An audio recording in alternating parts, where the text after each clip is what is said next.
The Random Jottings of Donald J. from Nelson in Pendle. Old Scrat.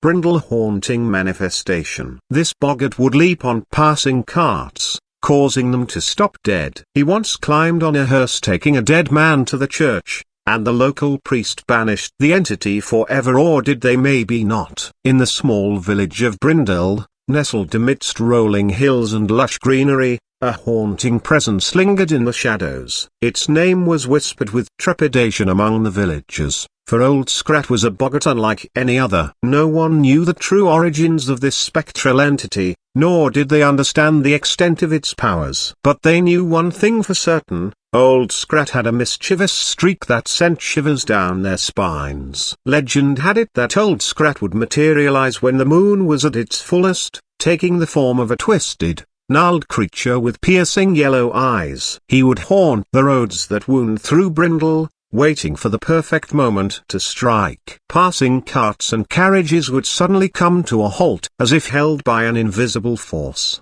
perplexing their drivers and causing chaos along the streets. There was one incident that became the stuff of local legend. On a foggy evening, a somber hearse made its way through Brindle, carrying the body of a departed soul to its final resting place. The villagers watched in solemn silence as the procession slowly trudged along. But then, as if summoned by the veil between the living and the dead, Old Scrat appeared. With a malevolent grin, the boggart leapt onto the hearse, its weight causing the horses to rear in fear. Panic ensued, as the driver struggled to regain control. The villagers watched in astonishment and horror, their beliefs in the supernatural confirmed before their very eyes. Word of the incident reached the local priest, a wise and discerning man named Father Edmund. Determined to protect his flock from the clutches of Old Scrat, he delved into ancient texts and consulted fellow clergymen. Armed with newfound knowledge and an unyielding faith,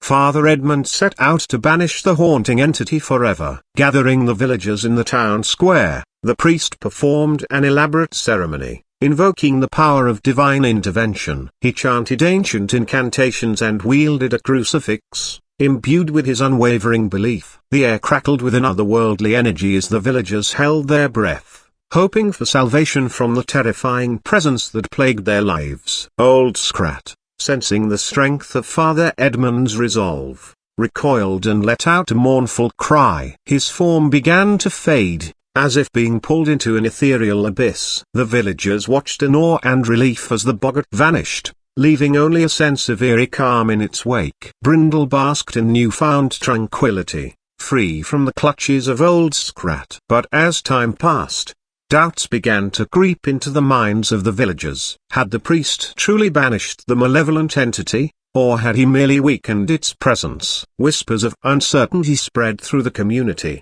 and a lingering unease settled upon them. Years turned into decades, and the memory of Old Scrat became a tale passed down through generations. Some believed that the boggart's banishment had been temporary, waiting for an opportune moment to return and wreak havoc once more. Others dismissed it as mere superstition, preferring to go about their lives without fear. As Brindle continued to flourish, its residents could never shake off the feeling that they were being watched, that something unseen lurked in the shadows. The story of Old Scrat, a haunting manifestation that had once gripped their town, became a reminder of the mysteries that lay beyond the realm of the ordinary. And so, the legend of Old Scrat persisted, weaving its way through the tapestry of Brindle's history. Whether the boggart's presence would be felt again or remain forever banished, only time would tell. But the villagers, with a mix of trepidation and curiosity, carried on, forever wary of the spectre that haunted their past. By Donald J.